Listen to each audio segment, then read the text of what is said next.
We have heard the opening presentations by all 6 of our panelists. We now enter our question and answer session. I want to start by picking up on something that Natan Sharansky has said and have Flynt, Leverett, or another member of this panel answer it.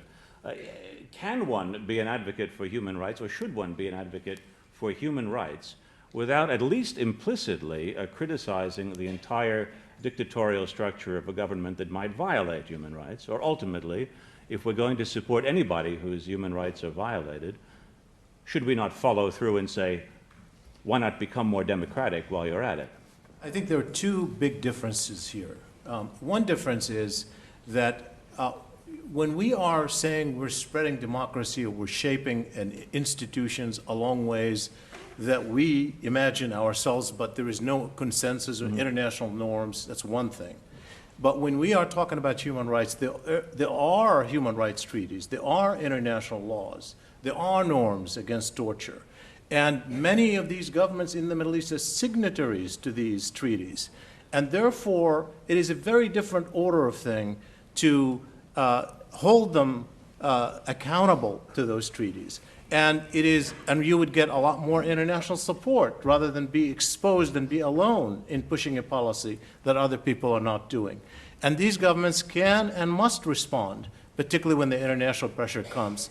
So that's one difference that is extremely important, because you can mobilize support, we can strengthen institutions, we can do it. But the other difference is that there are 2, the difficulty in imposing democracy is another order beyond trying to uphold people on human rights. Because I want to say this on democracy, because I think we don't have modesty here. It's like saying, trust us, we can spread democracy.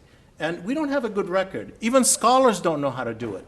And yet we want to make it as a priority when, in fact, we haven't been able to do even lesser things very well. Are you satisfied with that, Natan Sharansky? You can separate human rights out from a broader political critique. I think that's exactly the base of modern relativism, that there is constant attempt to separate the question of human rights from the nature of societies.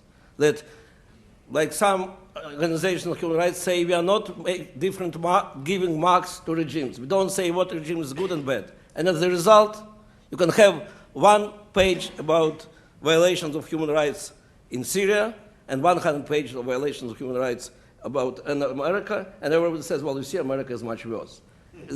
And I always say, have the same information. It's very important for me that America and Israel all will be criticized for human rights. But write simply the title: authoritarian regimes, or totalitarian regimes, and democratic regimes. And it will be clear that 100 pages about democratic regime is not the same as 1 line about authoritarian regime. Unfortunately, the ban of human rights was absolutely separated from the nature of the regimes themselves.